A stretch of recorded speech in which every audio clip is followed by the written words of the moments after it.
ఇంకా దేనికైనా రెడీ అంటారు, రెడీ చెప్పేస్తారు. చించి అవతలు కూడా వేస్తారండి. That is NBK.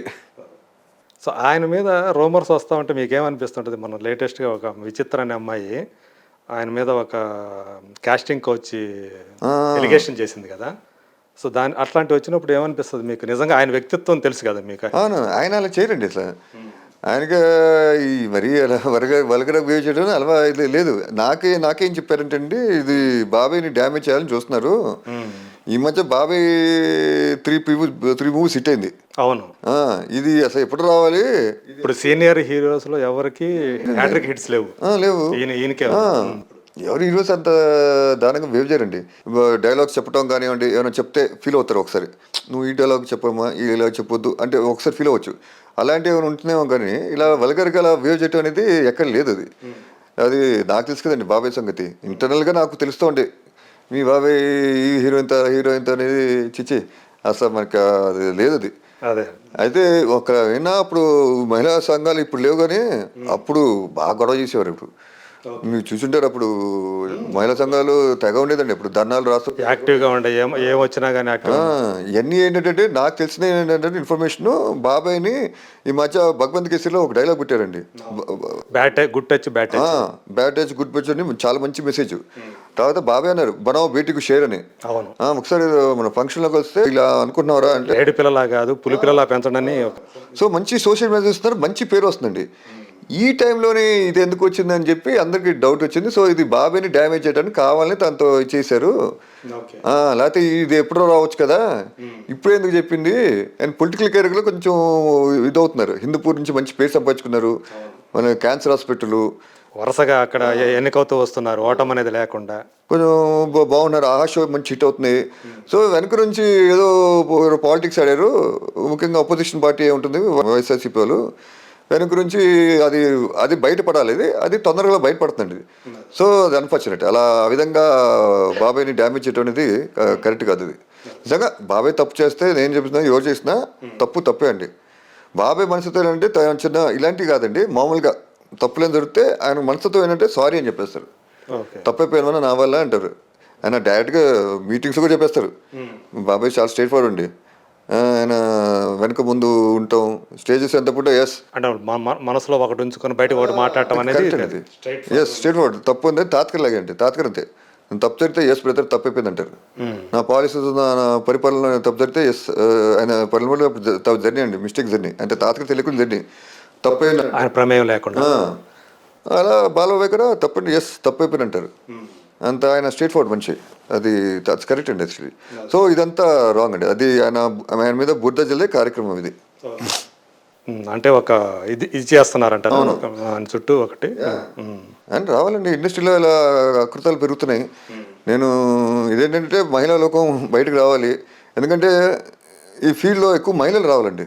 ఈ మహిళలు ఎక్కువగా ఉపాధి దొరికే ఫీల్డ్ అండి ఇది. లైక్ అన్ని రకరకాల డిపార్ట్మెంట్స్ ఉన్నాయి. ఇప్పుడు ఒకళ్ళు వస్తూ ఉన్నారు. ఇప్పుడు అవును, టెక్నీషియన్స్ పెరుగుతున్నారు, కొంచెం పెరుగుతున్నారు.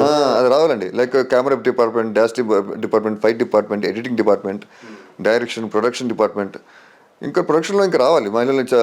సో ఏంటంటే ఇది మంచి ఫీల్డ్, ఇది ఈ అభిప్రాయం కలగాలి. సో ఇలాంటివి జరుగుతూ ఉంటే రారండి. సో నేనేమంటే ఈ మహిళల దగ్గర వచ్చి ఎస్ అంటే ఎలా అయిందంటే, సారీ ఈ వర్డ్స్ వాడకూడదు నేను. ఏంటంటే నువ్వు నన్ను కోఆపరేట్ చేస్తేనే నీకు అవకాశం ఇస్తా అమ్మాయిల్ని సెక్షువల్ హెరాస్ చేయటం, నువ్వు నా రూమ్లోకి రా, ఇలాంటి వల్గర్గా మాట్లాడటం ఇది రాంగ్.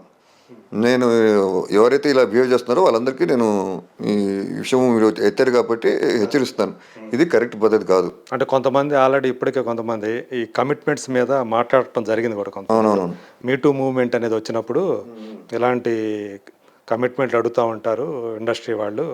అట్లాంటి ఎదుర్కొన్నాను. అదే కాస్టింగ్ కౌచ్, కమిట్మెంట్ కాస్టింగ్ కౌచ్లే. అదే తప్పండి. ఇది ఇది రాంగ్. అది ఇలాంటి జరిగితే వాళ్ళు బండారం బయటపెట్టాలి. ముఖ్యంగా మహిళలు వాళ్ళు వచ్చి ఎస్ ఎందుకు లేండి వాళ్ళని అల్లరి పాలు చేయాలని ఆలోచిస్తూ ఉంటారు. లేదు, అల్లరి పాలు చేయాలి. అటు చిన్నవాడైనా సరే పెద్దవాడైనా సరే అది ఆలోచిస్తే మీరు అది బాగకూడదు. ఎవరైతే ఇలాంటి యథవేషాలు వేస్తున్నారో వాళ్ళ మీద మీరు ముందుకు వచ్చి ఇప్పుడు ఎన్నో మీడియా ఛానల్స్ బయట పెట్టాలంట. బయట పెట్టాలి. మీకు మీ మీడియా ఛానల్ ఉంది, దాంతో ఎన్నో యూట్యూబ్ ఛానల్స్, మన టీవీ ఛానల్స్, త్రూ మీడియా బయట పెట్టండి. వాళ్ళ పరువు తీయండి, బజార్కి తెచ్చండి. అప్పుడే వాళ్ళు భయపడతారు. మీరు కానీ ముందొచ్చి వెనక్కి తిరిగి పడితే ఇలాంటివి జరగవు. అండ్ మధ్య మీకు ప్రూఫ్స్ కావాలంటారు. ప్రూఫ్స్ కావాలంటే తీయండి. వీడియో కెమెరాస్ మధ్య రకరకాల పెన్ కెమెరా, బటన్ కెమెరాస్ వచ్చినాయి, తీయండి. స్పై కెమెరాస్ టెక్నాలజీ పెరిగింది. వీడియోస్ తీయండి, రిలీజ్ చేసి పడేయండి యూట్యూబ్లో, టీవీ ఛానల్స్ వేసేయండి. సో అప్పుడు వాళ్ళకి భయపడతారు. సో అది వెరీ అన్ఫార్చునేట్. ఇప్పుడు క్యారెక్టర్ ఆర్టిస్ట్, హీరోయిన్స్, కాబోయే హీరోయిన్స్ వీళ్ళందరినీ హెరాస్ చేయటం అనేది ఇవన్నీ చాలా దారుణం ఇది. అండ్ మహిళలకి మనం అంటే ఇది ఎక్కువగా జరుగుతున్నాయి అంటారా మీ ఉద్దేశంలో అవి మన ఇండస్ట్రీలో? అంటే వింటున్నామండి, కాస్టింగ్ కోచ్ మధ్య నేను వింటున్నాను. ఫేస్బుక్లో, నేను ఈ ఆన్లైన్ న్యూస్లో జరుగుతున్నాయి ఎక్కువగా. నేను చూశాను, అది చూసి ఉంటే విన్నాను. సో ఇవన్నీ చూసి నాకు కూడా ఒకసారి అనిపించింది, ఒకసారి స్టేట్మెంట్ ఇద్దాం అనుకున్నా. అంటే అది సందర్భం రావాలి కదా. ఏంటంటే ఇది కరెక్ట్ కాదు. ఎందుకంటే వాళ్ళని పాపం అమ్మాయిలు ఎన్నో ఆశలు పెట్టుకుని నేను ఇలా ఈ విధంగా నేను ఈ డిపార్ట్మెంట్లో వద్దాం అనుకుంటున్నాను, ఇలా అవుదాం అనుకుంటున్నాను ఆలోచనలతో వస్తారు. వాళ్ళని ఈ విధంగా హెరాస్ చేస్తే ఏదో గోల్, ఒక లక్ష్యంతో వస్తారు వాళ్ళు కూడా. మనం అమ్మాయిల్ని గౌరవించాలి, వాళ్ళ ప్రొఫెషన్ గౌరవించాలి. ఏంటంటే ఇక్కడ మగవాళ్ళు ఇక్కడ ఏం చేస్తారంటే ఆడవాళ్ళని సెక్షువల్గా చూసి వాళ్ళని హ్యారేస్ చేస్తున్నారు.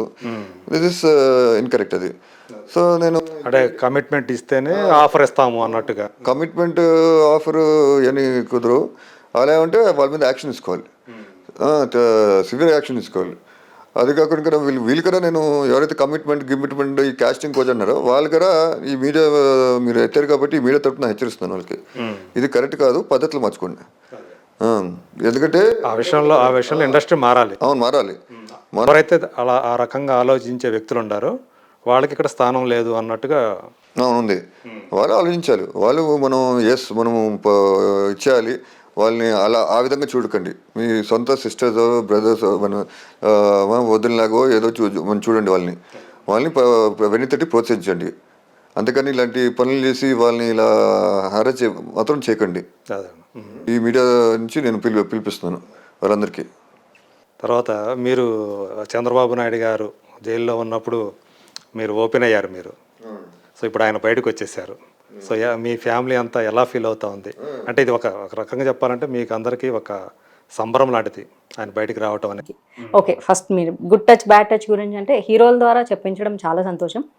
ఆ సినిమా కాన్సెప్ట్ అంతా కూడా ఎక్కడ హీరోయిన్ పాత్రని గ్లామర్కే పరిమితం చేసి హీరోతో డైలాగులు చెప్పిస్తే మాత్రం చేసేది శివ పూజలు, దూరేది ఇంకేదో అన్నట్టుగా ఉంటుంది. అలా కాకుండా హీరోయిన్ పాత్ర కూడా చాలా రెస్పెక్టెడ్గా, నేనైతే విన్నా శ్రీలీల పాత్ర చాలా బాగుంది, అలా చూపిస్తూ ఇలాంటి ఒక డైలాగ్ చెప్పించడం సంతోషమే. అట్ ద సేమ్ టైం వాళ్ళ రియల్ లైఫ్లో కూడా అది ఫాలో అయితే ఇంకా బాగుంటుంది. మళ్ళీ హరహర మహాదేవ మళ్ళీ చేసేది శివ పూజలు, దూరేది ఇంకెక్కడో అన్నట్టు చేస్తే మొన్నే చూసా ఓటీటీలో, చూసి పోస్ట్ పెట్టేసా.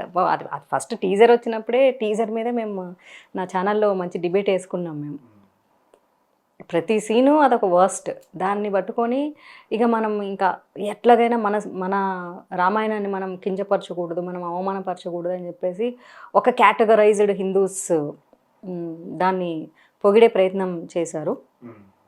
ఇక నాలాంటి నేను ఎంత కట్టర్ హిందుత్వవాదినైనా సరే మా నేషనలిస్ట్ ఎవరైతే నేషనలిస్టిక్ ఫీలింగ్స్ ఉన్న వాళ్ళతో నేను 100% వ్యతిరేకిస్తాను. ఎందుకంటే ఇది నా opinion. By God's grace, by lord Rama's grace వల్ల సినిమా దొబ్బింది కాబట్టి సరిపోయింది.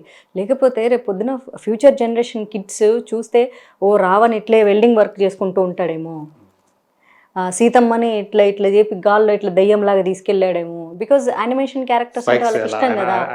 రావణ్ అని పిల్లలు అనేస్తారు, దిస్ రావణ్ ఈజ్ హ్యావింగ్ కిరీటం, no Ravan should be having all spike hair style కదా అంటారు పిల్లలు.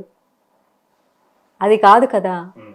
ఎవరెవరో దేశాల వాళ్ళు మనకు ప్రెజెంటేషన్ ఇవ్వటానికి కొన్ని సంవత్సరాల క్రిందట యానిమేషనే ఎంతో బ్యూటిఫుల్గా చేసి ఇచ్చారు.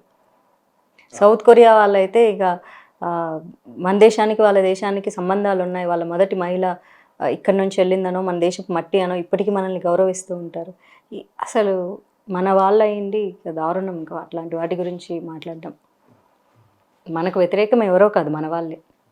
తర్వాత మీరు కొంతమందికి సపోర్ట్గా మాట్లాడుతూ ఉంటారు. అందులో సమంత ఓకే. సమంత గురించి అప్పుడు ఒక 2 ఏళ్ల క్రితం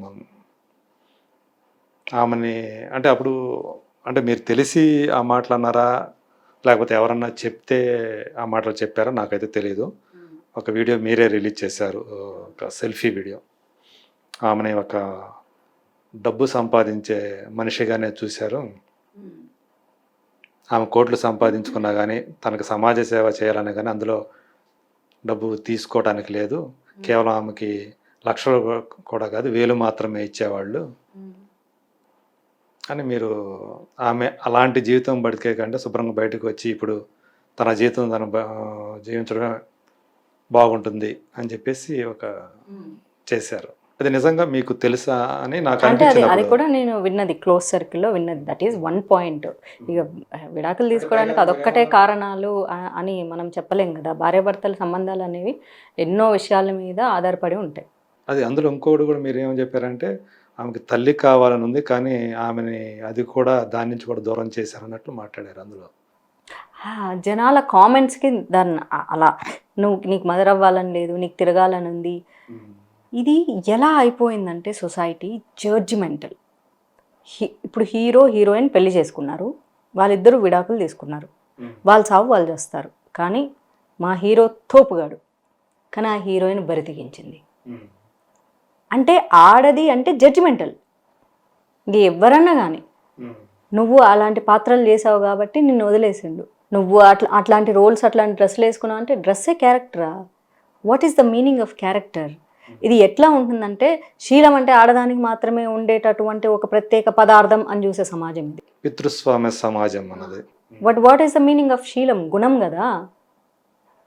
శీలం అంటే ఏమిటి? గుణం. అది వస్తువు కాదు, అది ఆడపిల్లకి మగపిల్లోడికి ఇద్దరికి ఉండాలి.